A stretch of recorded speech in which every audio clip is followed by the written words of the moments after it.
भारत का सबसे मजबूत, सबसे विश्वसनीय मित्र यानी रशिया के राष्ट्रपति व्लादिमीर पुतिन कल भारत आ चुके हैं।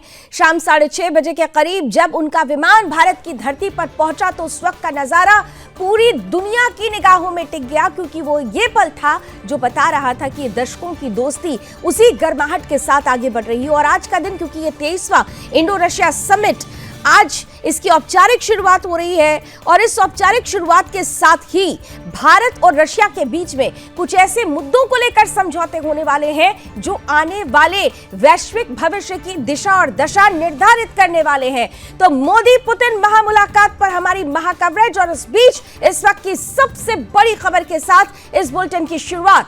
बड़ी और अहम जानकारी, भारत दौरे पर रूस के राष्ट्रपति, जैसा हमने अभी आपको बताया, कल शाम 6:30 बजे वो आ चुके हैं।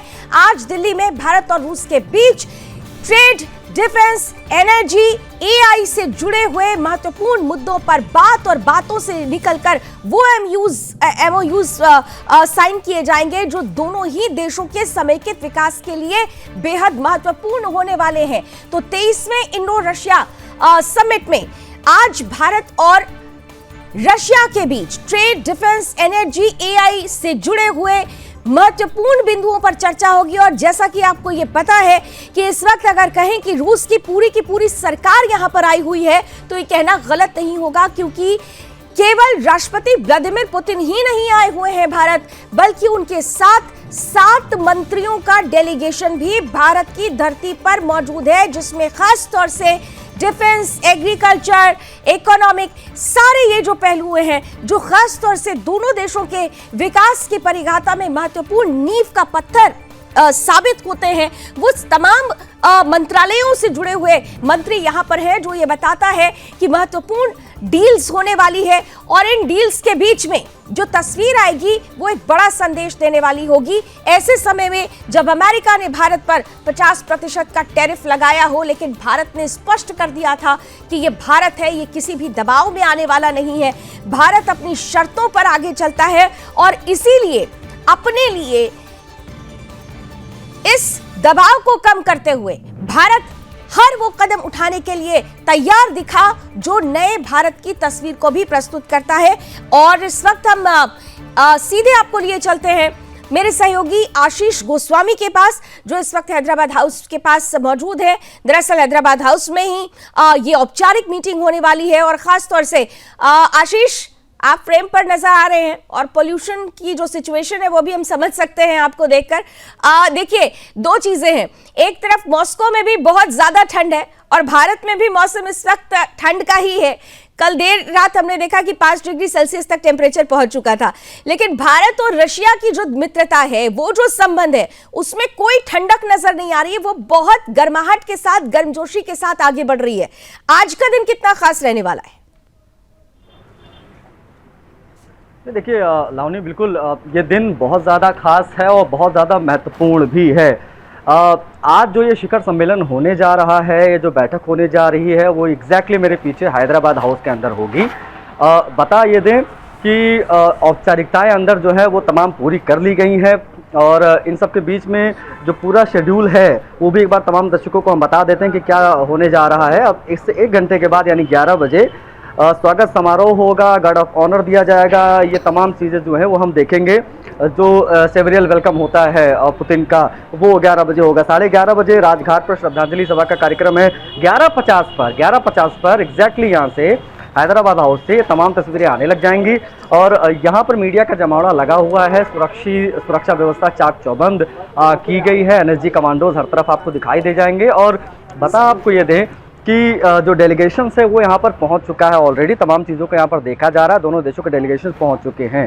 देखिए, ये दौरा ही अपने आप में महत्वपूर्ण है पुतिन का, जिसको लेकर आज दुनिया की नज़रें टिकी हुई हैं, क्योंकि अब सिर्फ और सिर्फ जो है 2 नेता नहीं मिल रहे हैं, यहाँ से आने वाले वर्षों की दशा और दिशा ये दोनों तय हो रही है। इसको समझना होगा। जो मौजूदा प्रदेश में 2 देश एक दूसरे को मारने काटने में लगे हुए हैं, एक दूसरे के ऊपर जो है आप कह सकते हैं विस्तारवाद की नीति के तहत आगे बढ़ रहे हैं, ये स्थिति पूरी दुनिया में है। तो उस बीच में भारत और रूस का जो दशकों पुराना रिश्ता है, जो अटूट रिश्ता दोस्ती का है, वो सशक्त है, मजबूत है बिल्कुल और सशक्त ज्यादा है, मजबूत हुआ है। यहाँ पर आशीष महत्वपूर्ण ये है कि आपने कहा कि विस्तारवादी नीति, निश्चित चीन की विस्तारवादी नीति और यूक्रेन की अगर देखें तो यूक्रेन तो पश्चिमी देशों के लिए कठपुतली बन चुका है, लेकिन भारत और रशिया की अगर बात की जाए तो भले ही रशिया वामपंथी देश हो, लेकिन भावना राष्ट्रवाद की है। और यही वजह है कि राष्ट्रवाद से जुड़े हुए दो मुल्कों के प्रतिनिधि जब आज मिलेंगे और ये शिखर सम्मेलन जो विभिन्न मुद्दों के साथ आगे बढ़ेगा, समझौते होंगे, वो दुनिया के लिए बहुत बड़ी तस्वीर होगी। आशीष, आप हमारे साथ बने रहिए। इस बीच हम अपने दर्शकों को बता देते हैं कि रूसी राष्ट्रपति व्लादिमीर पुतिन भारत की धरती पर उतर चुके हैं और जैसे ही प्रधानमंत्री नरेंद्र मोदी उन्हें रिसीव करने के लिए एयरपोर्ट पहुंचे, वहां दृश्य सिर्फ स्वागत का नहीं था। हमने आपको दिखाया था कि वो दृश्य दरअसल सभ्यताओं की 75 वर्षों की अटूट मित्रता का जीवंत प्रमाण था, क्योंकि सांस्कृतिक जो मित्रता है वो भी भारत और रशिया के बीच में वो जो संबंध है वो अपने आप में बहुत अविश्वसनीय है। मोदी और पुतिन ने एक दूसरे को गले लगाया। आलिंगन सिर्फ व्यक्तिगत स्नेह का संकेत नहीं होता, बल्कि ये संदेश भी देता है कि 21वीं सदी की भू राजनीति में भारत और रूस एक साथ एक दिशा में चल रहे हैं। न केवल शेक हैंड हुआ, न केवल गले लगाया गया एक दूसरे को, बल्कि अगर आपने देखा हो तो मैंने आपको तस्वीरें भी दिखाई थी, जब दोनों एक साथ निकलते हैं तो कदम ताल करते हुए नजर आते हैं, यानी दोनों के कदम एक साथ उठते हैं, एक साथ आगे बढ़ते हैं। ये बताता है कि किस तरीके से समावेशिता को अपने आप में साथ लेकर भारत और रशिया चल रहे हैं, चलना चाहते हैं। और 2014 से 2025 के बीच में जिस तरीके से भारत की विदेश नीति में परिवर्तन आया है, जिस तरीके से भारत की विदेश नीति ऑफेंसिव हुई है डिफेंसिव के बजाय, जिस तरीके से भारत ने दुनिया के सामने एक बड़ा संदेश दिया कि दुनिया को भारत की जरूरत है, अब भारत को दुनिया की जरूरत नहीं है, ये तमाम वो संदेश था जो विश्वास और विश्वसनीयता पर भी टिका था। और जब विश्वास और विश्वसनीयता की बात आती है तो दोनों नेता, खासतौर से राष्ट्रपति व्लादिमीर पुतिन और प्रधानमंत्री नरेंद्र मोदी की केमिस्ट्री का जिक्र हर मंच पर होता है। और यही वजह रही कि जब वेलकम हुआ उसके बाद दोनों नेता एक ही गाड़ी में बैठकर प्रधानमंत्री आवास पहुंचे। पुतिन के सम्मान में प्रधानमंत्री ने एक डिनर होस्ट किया, प्राइवेट डिनर होस्ट किया। वहां पर उनको भगवत गीता भी जो रशियन भाषा में ट्रांसलेट की गई थी वो प्रधानमंत्री की तरफ से उन्हें गिफ्ट दी गई। दुनिया ने भारत की कूटनीति का सौम्य लेकिन इस दौरान शक्तिशाली स्वरूप भी देखा। मोदी ने पुतिन को रूसी भाषा में लिखी भगवत गीता भेंट की। जैसा मैंने आपको बताया, यह उपहार सिर्फ एक पुस्तक नहीं बल्कि संदेश है कि भारत अपने आध्यात्मिक मूल्यों के साथ खड़ा है। मित्रता भी उन्हीं मूल्यों की तरह शाश्वत है। रूस यूक्रेन युद्ध के बाद ये पुतिन की पहली भारत यात्रा है। लास्ट जो यात्रा हुई थी, आपको याद होगा कि ये शिखर सम्मेलन 2021 की अगर बात करें तो तब राष्ट्रपति व्लादिमीर पुतिन यहां आए हुए थे। और इसके बाद 2022 फरवरी में जब यूक्रेन और रूस का युद्ध प्रारंभ हो गया तो उसके बाद अगर देखें तो पहली बार 4 सालों में पहली बार पुतिन भारत की सरजमी पर इस वक्त उपस्थित हैं। तो इसलिए इस लिहाज से भी ये मुलाकात बेहद खास होने वाली है कि लगातार ये कहा जाता रहा कि भारत और यूक्रेन के युद्ध को अगर कोई रोक सकता है तो वो प्रधानमंत्री नरेंद्र मोदी हैं, यानी भारत की वही धरती जो युद्ध का नहीं बल्कि बुद्ध का समर्थन करती है। ये मुलाकात सिर्फ राजनयिक औपचारिकता नहीं है, ये टर्निंग पॉइंट होने वाला है। और खासतौर से आज दिल्ली के हैदराबाद हाउस में दोनों राष्ट्राध्यक्ष निर्णायक द्विपक्षीय वार्ता करेंगे, जहां रक्षा से लेकर ऊर्जा तक, अंतरिक्ष से लेकर व्यापार तक और वैश्विक रणनीति से लेकर इंडो पैसिफिक संतुलन तक नई कहानी लिखी जाएगी। इस कहानी के हर पन्ने को आपके सामने रखने की कोशिश लगातार जारी रहेगी सुदर्शन न्यूज की, क्योंकि हमारे तमाम रिपोर्टर्स, हमारे तमाम सहयोगी इस वक्त हर उस जगह पर मौजूद हैं जो इस नई कहानी के हर पन्ने, हर किरदार को आपके सामने रखने की कोशिश करेंगे। इसके अलावा हमारे साथ आज के विशेष बुलेटिन में कुछ खास अतिथि भी जुड़ेंगे जो आज की इस मुलाकात, इस महामुलाकात पर विश्लेषण भी, आकलन भी आपके सामने रखते रहेंगे। तो मेरे साथ सहयोगी आशीष गोस्वामी जुड़े हुए हैं, मेरे सहयोगी सौरभ तिवारी भी जुड़ चुके हैं इस वक्त, और खास तौर से हम देख पा रहे हैं देश के जाने माने रक्षा विशेषज्ञ हमारे साथ कमांडर भूषण दीवान सर और साथ ही साथ विंग कमांडर पुष्कल द्विवेदी सर भी हमारे साथ जुड़ चुके हैं। जय हिंद, बहुत बहुत स्वागत आप सभी का। मैं जल्दी से जरा सौरभ तिवारी जी के पास भी जाना चाहती हूँ। सौरभ, आज बहुत खास दिन है और खासतौर से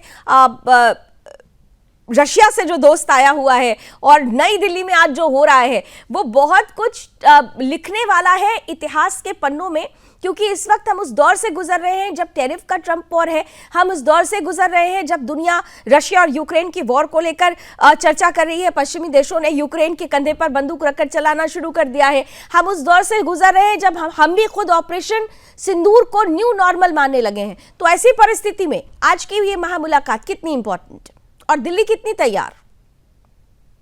बिल्कुल आपने सही कहा कि जो मुलाकात है काफी बड़ी मुलाकात, और इसका आपने कल देखा है कुछ प्रधानमंत्री कल प्रोटोकॉल तोड़कर एयरपोर्ट पहुंचे तो पुतिन को उन्होंने रिसीव किया और जिस तरह से गले लगाया, इसको मैसेज दिया है इसके लिए तो जाहिर सी बात है इसको लेकर भारतीय जो राजनीति है, आपको पता है जिस तरह से राहुल गांधी ने बयान दिया था, और जाहिर सी बात है लेकिन जो ICC मौर्य है होटल में बैठे हुए हैं और सुबह भी 11 बजे करीब पहुंचेंगे राष्ट्रपति भवन, जहां पर उनका स्वागत किया जाएगा। उसके बाद गांधी जी जाकर रात भर मौन व्यक्त करेंगे। तो जाहिर सी बात है इसके बाद जो हमारे सहयोगी हैं हाउस में जहाँ पर मीटिंग होने वाली है, तो लावनी ये जो बैठक है आज जो मुलाकात का जो दौर है आज पूरे विश्व का भारत की पूरे बिल्कुल सौरभ, मैं आपकी ऑडियो में थोड़ी सी प्रॉब्लम है, मैं दोबारा आपके पास आती हूँ, लेकिन इस बीच हमारे साथ कमांडर भूषण दीवान और विंग कमांडर पुष्कल द्विवेदी जी भी जुड़े हुए हैं। भूषण सर, पहले आपके पास आते हुए कि कल तो हमने देख ली कि दोस्ती की गर्माहट किस तरीके से इस ठंडक में नई कहानी लिखने वाली है, लेकिन आज का दिन कितना इम्पोर्टेंट और ये 23वां जो समिट है, इंडो रशिया समिट, वो किस लिहाज से आपकी नज़र में सबसे ज़्यादा खास रहने वाला है बीते समिट्स के मुकाबले? बहुत इंपॉर्टेंट मोड़ पे ये मीटिंग हो रही है। एक तो पुतिन साहब भारत में 4 साल के अंतराल के बाद आ रहे हैं। दूसरी बात आप ये देखें, एक तरफ ब्रिक्स है जिसमें रशिया, चाइना, इंडिया है, और दूसरी तरफ US से चाहता है कि इंडिया जो है रूस अमेरिका के पास मिल जाए, और चीन को अगर अमेरिका ने चीन की चुनौती को अगर टक्कर लेनी अमेरिका ने, तो अमेरिका चाहेगा इंडिया उनके साथ मिल जाए। और रूस भी यही चाहता है कि देखिए कोई भी ऐसा नहीं चाहता है कि अपना पार्टनर उसका बहुत बड़ा बिग ब्रदर हो, बड़ा भाई हो। अब रूस के लिए चीन जो है बड़ा भाई बनता जाता है।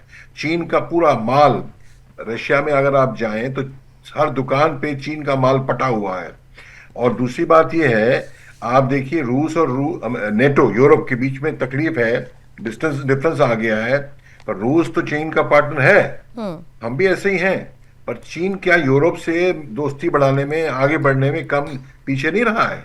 तो सवाल ये है, अगर हम भी रूस के साथ ही मिलकर चलते हैं और साथ ही साथ अमेरिका के साथ ही मिलकर चलते हैं, तो रूस इसको एक्सेप्ट करेगा, क्योंकि ये नया तरीका है, ये मॉडर्न तरीका है। और साथ में ये है, बात सबसे बड़ी चीज ये है कि रूस ने भी ये देखना है, जो ब्राह्मोस बनी उदाहरण के तौर पे भारत में 1995 से लगी हुई है, ब्राह्मोस एयरस से। ब्राह्मोस क्या है?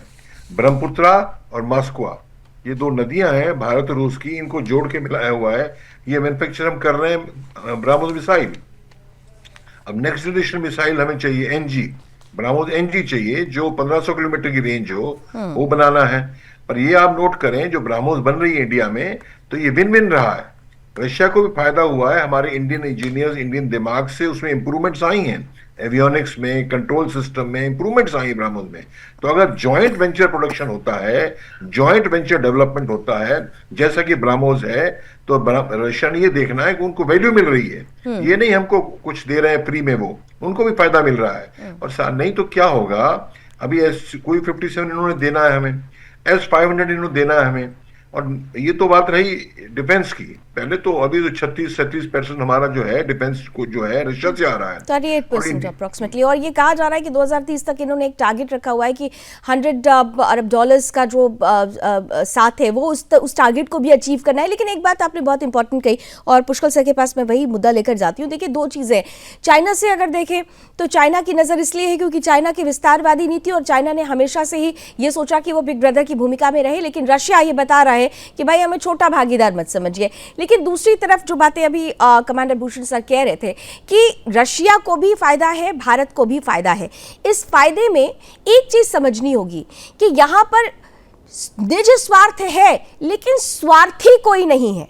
क्योंकि ये वो मित्र हैं जिन्होंने मुसीबत के समय एक दूसरे का साथ दिया है। अगर हम रशिया की बात करते हैं तो आपको याद होगा, अगर मैं गलत होंगी तो प्लीज आप लोग मुझे करेक्ट कर सकते हैं, कि जब भी हम लोगों ने पश्चिमी देशों से हथियार खरीदे हैं तो उन्होंने टेक्नोलॉजी ट्रांसफर करने से इनकार किया है, लेकिन यहां पर निस्वार्थ भाव से रशिया टेक्नोलॉजी सपोर्ट देता है, टेक्नोलॉजी ट्रांसफर होती है। दूसरी तरफ भारत ने भी रशिया पर जब सैंक्शन लगाया गया अमेरिका की तरफ से, भारत ने किसी की परवाह नहीं की और फाइनेंशियल ईयर 2022 से लेकर 2025 तक अगर देखें तो क्रूड ऑयल का जो इंपोर्ट था वो वनस्पत बीते सालों की तुलना में ज्यादा हुआ है। तो दोनों ने ही निस्वार्थ भाव से कदम आगे बढ़ाया है और इस लिहाज से कहा जा रहा है कि ये जो महामुलाकात होगी वो वैश्विक भविष्य के लिए बहुत बड़ी दिशा और दशा निर्धारित करने वाली है। पुष्कल सर। जी लावनी जी, मुझे लगता है कि इंडियन डिप्लोमेसी का सबसे ब्यूटीफुल, सबसे थॉटफुल कदम है ये, जो रशिया के साथ डिप्लोमेसी रिस्टैब्लिश करना। बीच में एक समय ऐसा आया था कि कुछ कारणों से रशिया कहीं ना कहीं इग्नोर हो गया था, लेकिन जैसा आपने बताया कि बहुत ही रिलायबल पार्टनर रहा है हमारा।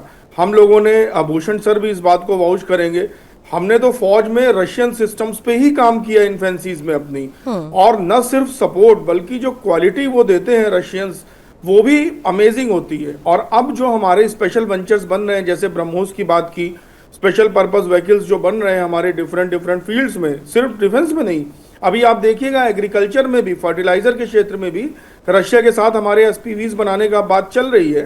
तो रशिया को एक तो चाइना से और दूसरा अमेरिका से जो हमारी जो टसल हुई है ऑफ लेट, अभी पिछले 1-1.5-2 साल में जो हमने देखा, अमेरिका से भी हमारे रिलेशंस जिस प्रकार अमेरिका दादागिरी कर रहा था और चाइना के साथ जो हो रहा था, उसके साथ ही हमारे जो नेचुरल दुश्मन है जिन पे हम कई बार बात कर चुके हैं, जिनमें ईरान है, तुर्की है, कुछ मिडिल ईस्ट के देश हैं जो भारत को पसंद नहीं करते स्पेसिफिक कारणों से, उन सब पे प्रेशर बनाने के लिए रशिया हमारे लिए एक बहुत अच्छा मित्र साबित होगा।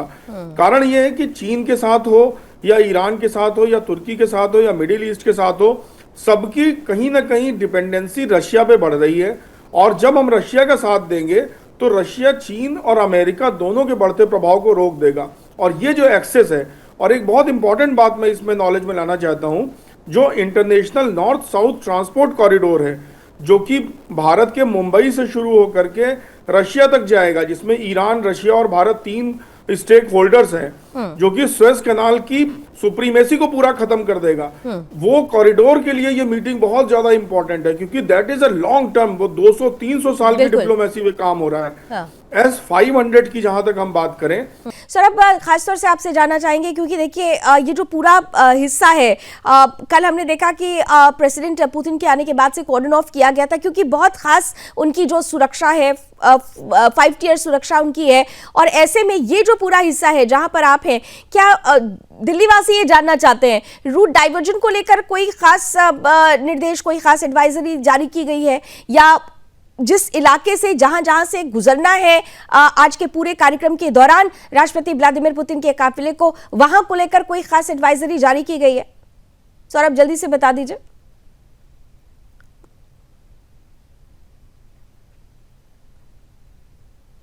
जी देखिए लानी, जो दिल्ली पुलिस है उसने जो एडवाइजरी है जारी किया है, और कई ऐसे रूट हैं जैसे खासतौर से जो ये लुटियन जोन से अगर बात की जाए तो इस लुटियन जोन में अगर बात की जाए राजघाट जाएंगे, मुकुल मार्ग हो, अकबर रोड हो, मदर टेरेसा क्रिश्चियन रोड हो, तो तमाम जो रोड है समय समय पर माध्यम से एडवाइजरी जारी किया है कि कब आपको इन रूटों से बच कर चलना है। लावनी, तो जाहिर सी बात है कि दिल्ली वालों को एक ट्रैफिक में दिक्कत का सामना करना पड़ेगा, ठीक है, इसलिए ठीक है, थोड़ा बचकर चलना होगा। आपने बता दिया, थोड़ा सा ऑडियो डिस्टर्ब हो रहा है सौरभ, लेकिन मैं समझ सकती हूँ क्योंकि जहाँ राष्ट्रपति व्लादिमीर पुतिन का काफिला गुजरने वाला है उसके पहले सिक्योरिटी इतनी टाइट हो जाती है कि जैमर्स भी एक्टिवेट कर दिए जाते हैं कुछ पहले ही। लेकिन यहाँ पर जल्दी से आशीष भी हमारे साथ बने हुए हैं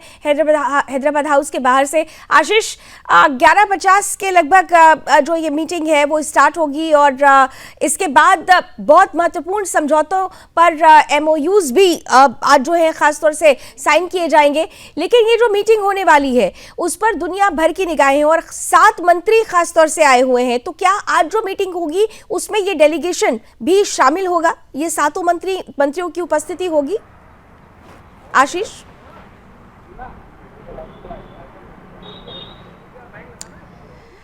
चलिए we will again get back to Ashish, शायद प्रॉब्लम हो रही है कुछ ऑडियो की। लेकिन पुष्कर सर, आप अपनी बात 20 सेकंड में प्लीज पूरी कर लीजिए। आप बहुत इंपॉर्टेंट बात कह रहे थे, उसके बाद कमांडर भूषण दिवाल सर के पास आऊंगी। पुष्कर जी, सबसे इंपॉर्टेंट बात जो आपने कही कि वो उस स्वयं को भी देखने की जरूरत है जो खास तौर से चाइना जिस पर आधिपत्य जमाने की कोशिश कर रहा है। लेकिन यहाँ पर एक बात और मैं आपसे जानना चाहती हूँ कि हमने हमेशा से ये देखा कि जब रशिया और यूक्रेन के बीच में युद्ध शुरू हुआ था, भारत ने बहुत तटस्थ भूमिका निभाई थी। तटस्थ इस लिहाज से कि भारत हमेशा से कहता रहा कि दोनों ही देशों को संवाद की टेबल पर आना चाहिए, संवाद से ही समाधान निकलता है। लेकिन चाइना और ताइवान के बीच जब परिस्थिति ऐसी बनी हुई है तो हम ये स्पष्ट करना चाहते थे कि भारत की यहाँ पर क्या भूमिका होगी। तो ऐसी परिस्थिति में कुछ ऐसी बातें क्या आज निकलकर सामने आएंगी जिससे उस मुद्दे का भी समाधान संभव हो सके? देखिए, मुझे लगता है भारत की जो नीति है, जो डिप्लोमेसी, 20 सेकेंड्स, भारत की डिप्लोमेसी है। मेरी आवाज आ रही है? हाँ बिल्कुल आ रही है सर, प्लीज 20 हाँ, सेकेंड्स। भारत की जो डिप्लोमेसी है वो डिप्लोमेसी अलाउ नहीं करती कि भारत सीधे तौर पे ताइवान का प्रतिकार कर दे और रूस का साथ दे दे। तो भारत की डिप्लोमेसी हमेशा से दो देशों के बीच की लड़ाई को शांति से समझाने में ही लगी है। Exactly. और गांधी जी के पास लेके जाना, राजघाट लेके जाना पुतिन को, ये एक सिग्नलिंग है कि हम शांति की पक्षधर हैं, हम किसी एक का पक्ष नहीं लेंगे। ऐसा मुझे इस परिप्रेक्ष्य में लगता है। बिल्कुल, शांति के पक्षधर हम हैं, हम युद्ध नहीं बुद्ध की भूमि है। लेकिन हम वो नया भारत है जो खास तौर पर ऑपरेशन सिंदूर की कहानी भी लिखता है। हम पर कोई दबाव अगर बनाएगा या बनाने की कोशिश करेगा तो ये भूल जाए कि पुराना भारत है, ये आज का भारत है। कमांडर भूषण दिवाल सर हमारे साथ हैं। सर देखिए, डिफेंस सेक्टर को लेकर या विभिन्न सेक्टर्स को लेकर जो समझौते होंगे वो तो महत्वपूर्ण होंगे ही होंगे, लेकिन सबसे महत्वपूर्ण डॉलर के प्रभुत्व को खत्म करने के लिए क्या कोई नया स्वरूप रखा जा सकता है पेमेंट सिस्टम को लेकर? क्या ये कहा जा सकता है कि जो स्विफ्ट प्रणाली रही है उसको बाईपास करके एक नई तस्वीर सामने लाई जाएगी? डॉलर के प्रभुत्व के लिए ये कितनी महत्वपूर्ण होने वाली है? देखिए, रशिया से भारत जो है कुछ 60-65 बिलियन डॉलर इंपोर्ट करता है, उसमें मेजॉरिटी तो ऑयल ही है और वो शायद कम हो जाएगा। पर अफसोस भारत जो है रशिया को खाली 4 बिलियन डॉलर एक्सपोर्ट करता है। अभी चीन का देखिए, चीन लगभग 130 बिलियन डॉलर इंपोर्ट करता है, उनका भी मेजर ऑयल है उसके अंदर, और 115 बिलियन डॉलर चीन रशिया को एक्सपोर्ट करता है। तो मैं कहना ये चाह रहा हूँ, इंडिया और रशिया का बैलेंस ऑफ ट्रेड इतना खराब है, इतना हमारे अगेंस्ट, इंडिया के अगेंस्ट है कि अगर हम ये भी कहते हैं रूस को, आप हमें भाई आप एक्सपोर्ट करो, हमसे रुपए लो, हमसे डॉलर मत लो, हमसे रूबल तो है नहीं। सर जस्ट 5 सेकंड्स के लिए मैं आपको बस रोक रही हूँ, क्योंकि ये हम सीधी तस्वीरें आपको दिखा रहे हैं राष्ट्रपति भवन के पास से किस तरह से पूरा सैनिटाइज कर दिया गया है और वहां पर खास 11 बजे राष्ट्रपति व्लादिमीर पुतिन पहुंचने वाले हैं, जहां पर आज की इस शिखर वार्ता को लेकर जो एक औपचारिक शुरुआत है वो हो जाएगी। औपचारिक स्वागत राष्ट्रपति भवन में किया जाएगा, गार्ड ऑफ ऑनर दिया जाएगा।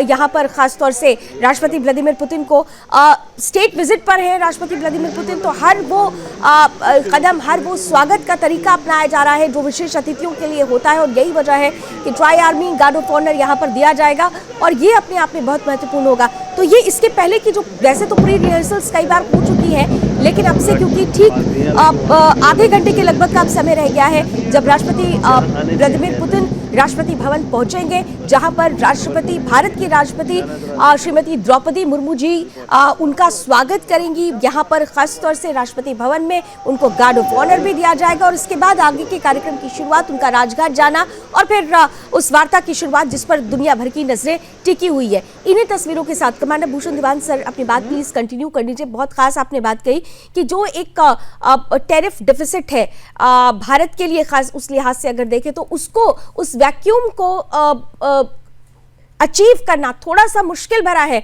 लेकिन नामुमकिन तो नहीं लगता है, ये तो हम कह सकते हैं। लावनी जी, वही बात है, हमारे इंडिया के एक्सपोर्ट्स जो है हर जगह टेक्सटाइल होता है, फार्मा है, आईटी सर्विसेज हैं, केमिकल्स हैं, एग्रीकल्चर है। इंडिया जो है, इंडिया एक ऐसा देश है जिसका एरेबल लैंड मास चीन से भी बड़ा है। एरेबल मीन्स जिसपे खेती हो सकती है। तो सवाल ये है, ये हमारी एक्सपोर्ट की चीजें हैं, इसके अंदर बढ़ाने का बहुत स्कोप है और मौका भी है, दस्तूर भी है। मौका क्यों है? टैरिफ जो बढ़ गया अमेरिका की तरफ से, इन्हीं चीजों में हमारा मुश्किल हो रहा है, एक्सपोर्ट जो है कम हो गया है। तो हमें नंबर वन, नंबर टू, रूस के साथ इसको हम बढ़ाएंगे तो जो तेल हमें या जो भी चीज आर्मामेंट्स हमें रूस देगा रुपया लेके, इंडियन रुपया लेके लेगा, तो उसी रुपए के बदले हमसे ये चीजें खरीद सकता है। तो इस ट्रेड को कह देना, अभी कह रहे हैं कि 2030 तक $100 बिलियन का टारगेट है। $100 बिलियन का टारगेट जी जी, चलिए मैं आती हूँ सर आपके पास। आशीष हमारे साथ जुड़े हुए हैं। आशीष, हैदराबाद हाउस में बाहर हलचल क्या तेज हुई अभी? आशीष। बिल्कुल हलचल देखिए पिछले 1 घंटे से तेज है लावनी यहाँ पर, क्योंकि लगातार जो है डेलीगेशन हैं वो आ रहे हैं। सुरक्षा दस्ता यहाँ पर ज़्यादा चाक चौबंद किया गया सभी गेट्स पर। जब हम गए हमने देखा कि वहाँ पर किस प्रकार से सुरक्षा के चाक चौबंद इंतजाम किए गए। नजी कमांडोज घूम रहे लगातार। जो रशियन जो करेस्पॉन्डेंट हैं वो भी लगातार यहाँ पर पहुँच रहे हैं। पूरी की पूरी बस यहाँ पर आई। सभी हैदराबाद हाउस के अंदर गए हैं। ये समिट बेहद महत्वपूर्ण है, जिसकी बात हर कोई कर रहा है। समिट किन मायनों में महत्वपूर्ण है इसकी बात हर कोई कर रहा है, लेकिन अवनी हमें समझना होगा कि ग्लोबल पर्सपेक्टिव क्या है इसका। और ग्लोबल पर्सपेक्टिव के हिसाब से अगर हम देखें तो चाइना और अमेरिका के बीच में भारत की स्थिति हो या फिर रशिया यूक्रेन के बीच भारत की भूमिका हो, इस पर बहुत ज़्यादा डिपेंडेंट करता है आज का ये पूरा समिट। और इस समिट की इसलिए बहुत ज़्यादा चर्चा ग्लोबली हो रही है। यूएस मीडिया की बड़े पैमाने पर कवरेज लगातार जारी है। CNN को अगर आप देखेंगे तो लगातार जो है इस खबर पर बना हुआ कि भाई पुतिन क्या कर रहा है और यहाँ पर आने के बाद में किस प्रकार की क्या जो ये बैठकें होने जा रही हैं, इसमें क्या क्या डील्स जो हैं वो होंगी। लेकिन सबके बीच में हमें ये समझना होगा कि जब यहाँ पर 11 बजे के बाद जो है सही मायने में लावनी में बताऊँ तो हलचल बहुत ज़्यादा तेज होगी, क्योंकि यहाँ पर आगमन हो जाएगा। अभी अब लाइव तस्वीरें तमाम दर्शकों तक पहुँचा रही हैं। जो उनका एक वेलकम होना है कर रहा था रेड कारपेट वेलकम के बाद, आज का दिन महत्वपूर्ण है क्योंकि आज ही वो मुख्य दिन है जिसमें तमाम चीज़ें जो हैं वो प्रस्तावित हैं। ये साल का सबसे बड़ा इवेंट है हमारा, आप ये कह सकती हैं, भारत रूस संबंधों के बीच में। हालांकि 1947 से लेकर अब तक भारत रूस के संबंध किसी से बताने की आवश्यकता नहीं, लेकिन ग्लोबल पर्सपेक्टिव में जिसकी बात मैंने पहले की उस हिसाब से अगर लावनी देखें तो इट मीन्स अ लॉट। और यूएस की नज़रें इसलिए यहाँ पर बनी हुई है क्योंकि आप लोग लगातार तमाम बुद्धिजीवी हमारे साथ चर्चा में हैं और तमाम इस ओर ध्यान दे रहे हैं कि जो रक्षा सौदे होने जा रहे हैं वो कितने महत्वपूर्ण। और सबसे बड़ी चीज़ है जिस मैन्युफैक्चरिंग हब की बात हम कर रहे हैं कि भारत में मैन्युफैक्चरिंग शुरू होगी, टेक्नोलॉजी ट्रांसफर की बात हो रही है, परमाणु पनडुब्बियों की बात हो रही है, S-400 की बात हो, इसका जलवा हमने ऑपरेशन सिंदूर के दौरान देखा। $5 अरब का सौदा ऑलरेडी हो चुका है।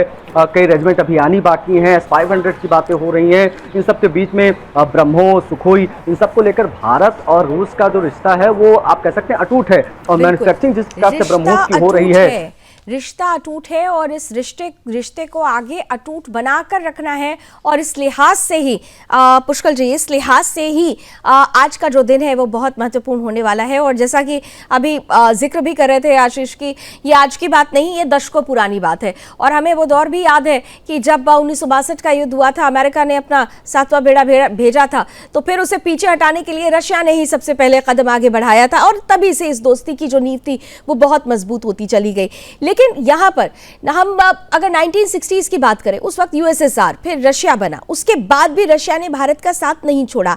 आज ये साथ एक नए मोड़ के साथ शुरू हो रहा है। जैसा कि हम बार बार जिक्र कर रहे हैं, पुष्कर सर आपके पास ही आ रही हूं, कि हम बार बार जिक्र कर रहे हैं कि न केवल डिफेंस सेक्टर, बल्कि आप देखिए कि जो 7 मिनिस्टर्स आए हुए हैं उसमें एग्रीकल्चर, हेल्थ, एजुकेशन, वो तमाम मिनिस्टर्स यहाँ पर आए हुए हैं। यानी भारत और रशिया केवल कहते हैं ना कि युद्ध भूमि के लिए अपने आप को नहीं तैयार कर रहा है, वो भविष्य जिस पर टिका हुआ है, जिसमें सबसे ज़्यादा महत्वपूर्ण होता है स्वास्थ्य, सबसे ज़्यादा महत्वपूर्ण होता है वहाँ की आर्थिकी, सबसे ज़्यादा महत्वपूर्ण होती है वहाँ की कृषि व्यवस्था। और भारत जैसे देश के लिए कहा जाता है जिसकी इकोनॉमी ही एग्रीकल्चर ओरिएंटेड हो। कोरोना में भी हमें बचाने वाले हमारे अन्नदाता ही थे, सबसे तेजी के साथ हमारी इकोनॉमी आगे बढ़ी थी। तो रशिया भी इस चीज को समझ रहा है और इस लिहाज से मुझे लगता है कि आज की मीटिंग बहुत ही ज्यादा पावरफुल और बहुत ज्यादा इंपॉर्टेंट होने वाली है। पुष्कर जी। बिल्कुल लावनी जी, बिल्कुल सही कहा आपने। रिमार्केबल ये इसीलिए है कि देखिए डिप्लोमेसी के पैटर्न होते हैं और रशियन डिप्लोमेसी का ये पैटर्न रहा है। इंदिरा जी के समय में भी जिन जिन चीज़ों की आपने नाम ली, स्वास्थ्य, शिक्षा, कृषि, इनके साथ डिफेंस के साथ साथ इन चीज़ों में भी हम आगे बढ़े थे। और अभी भी फर्टिलाइजर्स के लिए आप देखिए हमारी बहुत बड़ी डिपेंडेंसी बाहर के देशों में है और रशिया एक पाइनियर है फर्टिलाइजर्स में। तो मुझे लगता है फर्टिलाइजर्स में भी ब्रह्मोस की तरह एक स्पेशल पर्पस व्हीकल बना के इंडिया और रशिया एक साथ मैन्युफैक्चरिंग यूनिट लगाएंगे इंडिया में। मुझे बहुत होपफुल हूँ कि ऐसा कुछ डील होगी। दूसरी बात, शिक्षा के क्षेत्र में आप देखिए हमारे मेडिकल की जो पढ़ाई थी वो रशिया एक समय हब सेंटर था इंडियन डॉक्टर्स के लिए, लेकिन धीरे धीरे कालांतर में सब चीजें कम हो गई। कृषि में हमारे चावल को बहुत शिद्दत से वो रशिया चाहता है कि हम इंडिया का चावल खरीदे और रशिया हमें और भी जैसे गेहूं में हमको सपोर्ट करना चाहता है। तो मुझे लगता है कृषि के क्षेत्र में बहुत बड़ी, डिफेंस के बाद कृषि और एनर्जी दो ऐसे क्षेत्र हैं जिसमें इस बार इस मीटिंग में बहुत अच्छे निष्कर्ष निकल के आएंगे। 14 से 15 मिनट का समय बाकी रह गया है जब राष्ट्रपति व्लादिमीर पुतिन भारतीय राष्ट्रपति से मिलने के लिए पहुंचेंगे राष्ट्रपति भवन, जहां पर उनका औपचारिक स्वागत किया जाएगा। और इस स्वागत के साथ ही जो आगे का कार्यक्रम है बहुत खास रहने वाला है। दिन भर बहुत व्यस्तताएं हैं आज राष्ट्रपति व्लादिमीर पुतिन की, क्योंकि ये 23वां इंडो रशिया समिट है और इस समिट को लेकर दुनिया भर की निगाहें हम पर टिकी हुई हैं। सहयोगी भी हमारे साथ बने हुए हैं आशीष, और आशीष के साथ साथ मीनाक्षी श्रेयन भी अब हमारे साथ जुड़ चुकी हैं।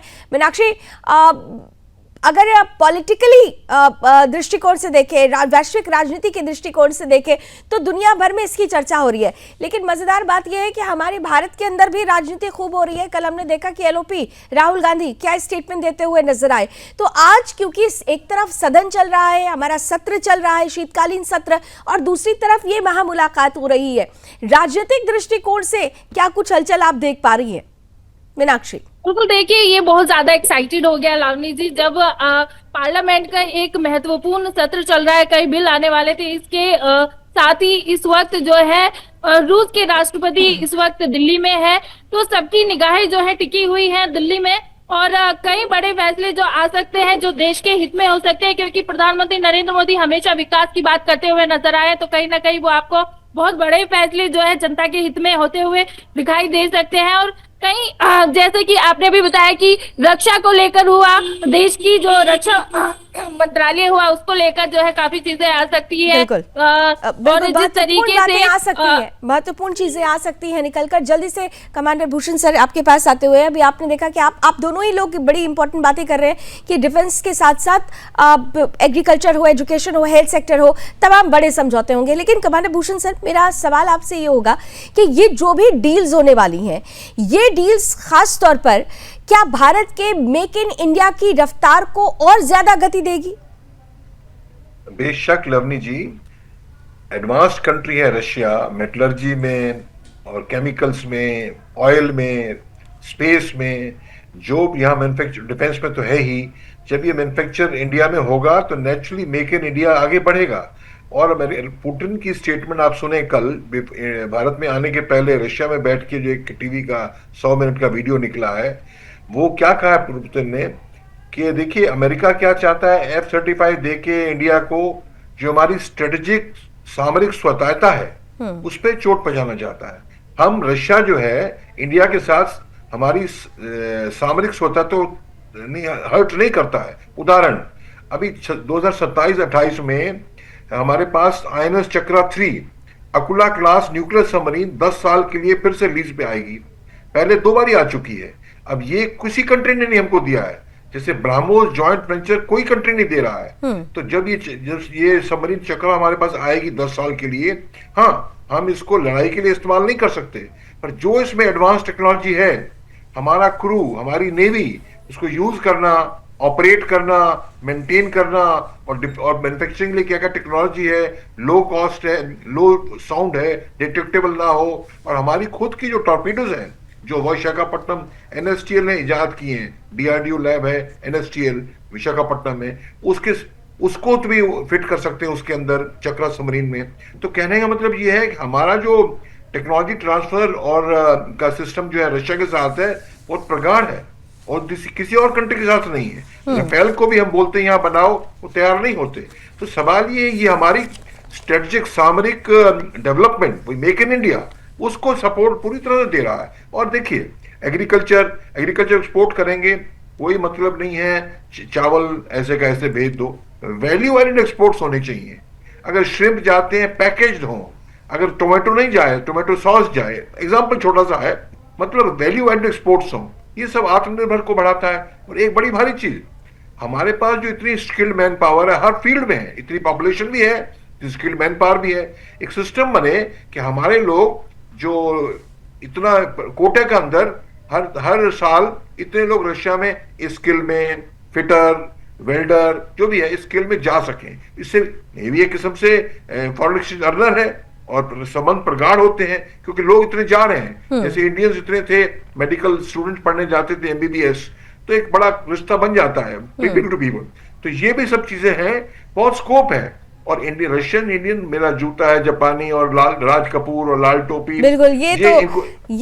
ये पहले से ही नींव जो है वो मजबूत होती रही है, और कहते हैं ना कि नींव कमजोर ना हो, इसलिए जरूरी हो जाता है कि समय समय पर उसको मजबूती दी जाती रहे। और मुझे लगता है कि आज की ये महामुलाकात उसी नींव को मजबूती देने के लिए एक बड़ी तस्वीर को दुनिया के सामने रखेगी। पुष्कर जी, आप देखिए कि जिस नींव की हम बात कर रहे हैं, मुझे लगता है कि बिफोर दिस विजिट वो नींव मजबूत कर दी गई जब रिलॉस को रशिया के सदन में मंजूरी मिलती है, वहां की कैबिनेट उस पर मुहर लगाती है। रिलॉस थोड़ा सा जो अगर आप समझाएं कि reciprocal exchange of logistic support, ये कितना इंपॉर्टेंट था भारत और रशिया के संबंधों के दृष्टिकोण से? पुष्कर जी, किसी कंट्री के लिए एक, जिसे डिप्लोमेटिक मित्र बोलते हैं, कहते हैं डिप्लोमेसी में देयर इज नो फ्रेंड, लेकिन रशिया ने इसका उलट करके हमको, इंडिया को हमेशा से दिखाया है। और चाहे वो बात टेक्नोलॉजी ट्रांसफर की हो, रिलॉस की हो, या एक तरीके से ऑयल की डिप्लोमेसी की हो, हमने हमेशा देखा है कि रशिया हमारा बहुत क्लोज एलाई रहा है। एक समय था कि भारत की करेंसी रशिया से छप करके आती थी, यहाँ तक हम उस पर रिलाई करते हैं। तो देखिए अभी रशिया कितना हमारे क्लोज है और रशिया हमारा कितना साथ दे चुका है, वो तो इस्टेब्लिश हो चुका है। भारत की सरकार कितना रशिया के साथ इस चीज़ का बेनिफिट लेना चाहती है, वो भारत को सोचना पड़ेगा, क्योंकि भारत जो पिछले आज़ादी के बाद से 70 सालों से जिस तरह की डिप्लोमेसी करता रहा है, मिक्स्ड डिप्लोमेसी करता रहा है, उसमें बहुत सारे चैलेंजेस थे। और मुझे लगता है अब मोदी जी की गवर्नमेंट ने 2014 के बाद अब इस निर्णायक स्थिति में वो सरकार आ गई है कि अब भारत अपने हिसाब से मैनिपुलेट कर रहा है अदर कंट्रीज को। और मैं आपको बताता चलूं कि सारे देश, न सिर्फ रशिया बल्कि America, Israel, France, Germany, Britain, ये सारे देश आज भारत में निवेश करना चाहते हैं। लेकिन रशिया के साथ हाथ आगे बढ़ा करके जॉइंट वेंचर्स आगे बढ़ाएगा भारत, और उस वजह से मुझे लगता है कि बहुत ही रिमार्केबल इस्लामिक देशों में थोड़ी सी बेचैनी मैं आपको एक छोटा सा उदाहरण दूंगा कि ब्रह्मोस 2 जिसकी बात सर ने भी की, भूषण सर ने भी की, और S-500, ये दोनों हाइपरसोनिक मिसाइल से रिलेटेड है। यानी ब्रह्मोस 2 तो खुद ही हाइपरसोनिक मिसाइल है, 5 मैक्स से ऊपर उसकी स्पीड है, और जो S-500 है वो हाइपरसोनिक बैलिस्टिक मिसाइल और उसका लॉइटरिंग वेपन का भी डिफेंस है। यानी कि हमें वो स्पेस बॉर्न वेपन से भी बचाएगा, यानी कि हम स्पेस डिफेंस में आ जाएंगे। अब एयर डिफेंस छोटी चीज हो जाएगी भारत के लिए, अब भारत स्पेस डिफेंस में आ जाएगा। 200 किलोमीटर की हाइट तक अगर चाइना की कोई सैटेलाइट है, अमेरिका की सैटेलाइट है, या किसी भी दुश्मन देश की सैटेलाइट है, या 200 किलोमीटर की हाइट तक किसी का भी कोई वेपन है, मिसाइल है, भारत बैठे बैठे अपने यहाँ से मार देगा, और इसका प्रोडक्शन भारत के अंदर होगा। देखिए कितनी रिमार्केबल बात है। पाताल से लेकर ब्रह्मांड तक, पाताल से लेकर ब्रह्मांड तक जो कवच है वो बहुत मजबूत होने वाला है, और इसीलिए ये मित्रता का कवच है जो उसे मजबूत करने वाला है। जल्दी से मेरे दोनों सहयोगी आशीष और मीनाक्षी हमारे साथ बने हुए हैं। मीनाक्षी, आपके पास आते हुए, विपक्ष क्या सोच रहा है इस विजिट को लेकर?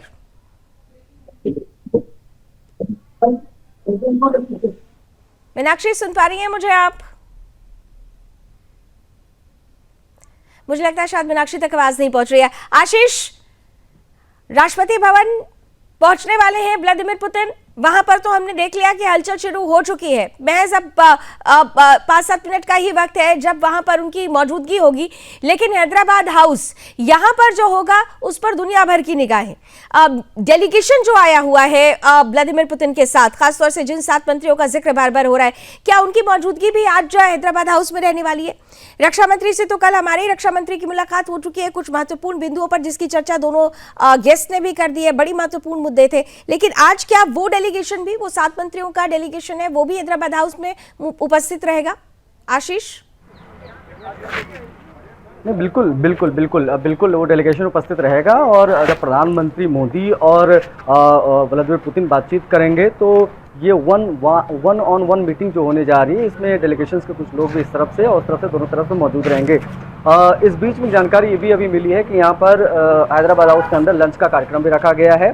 शिखर सम्मेलन के बीच में या बाद में यहाँ पर लंच भी होगा। प्रधानमंत्री मोदी और पुतिन जो है यहाँ पर लंच भी करेंगे। $100 अरब के व्यापार का टारगेट यहाँ पर सेट होने जा रहा है इसी हैदराबाद हाउस से। ये हैदराबाद हाउस आज साक्षी बनने जा रहा है उस ऐतिहासिक पल का जब दुनिया आने वाले दशकों में याद रखेगी अमेरिका जैसे देश के दबाव के बावजूद, ट्रंप के दबाव के बावजूद आज भारत की विदेश नीति किस कदर बढ़ चढ़ कर दिखाई दी है, उसकी बात होगी। भारत की जो वैश्विक की जो नीति है, हमने इसलिए शुरुआत में बोला कि ग्लोबल पर्सपेक्टिव से बहुत महत्वपूर्ण बैठक यहाँ पर होने जा रही है। बहुत महत्वपूर्ण होने वाला है क्योंकि भारत अब किसी दबाव में नहीं आने वाला है। जल्दी जल्दी लास्ट सबक करेंगे, 20 सेकेंड्स दोनों हम अपने गेस्ट को देना चाहते हैं। कमांडर भूषण सर, रात होते होते क्या नई तस्वीर? रात, मुझे लगता है कि आज जो रात है वो रात होगी नहीं, रात एक नई सुबह लेकर आएगी। देखिए आगे आगे होता है क्या। एक चीज और मैं कहना चाह रहा हूं आपको, 20 सेकेंड्स ओनली। हाँ, रशिया का इंडिया की न्यूक्लियर पावर में बड़ा योगदान है। कुडनकुलम जो रिएक्टर है, न्यूक्लियर रिएक्टर है, वो तिरुनेलवेली के पास, उसमें रशियन रिएक्टर्स लगे हैं। उसमें भी प्रगाढ़ संबंध बढ़ेंगे। क्यों? इंडिया की पावर कैपेसिटी का एक्सपेंड होने के लिए बहुत स्कोप है। ऑल राइट पुष्कर सर,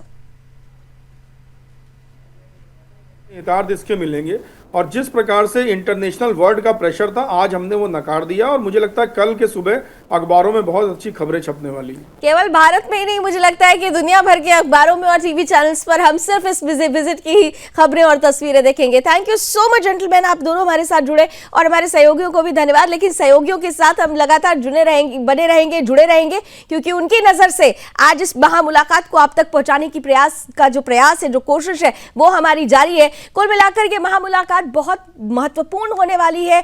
बस कुछ ही पल में राष्ट्रपति भवन पहुंचने वाले हैं रशियन राष्ट्रपति व्लादिमीर पुतिन।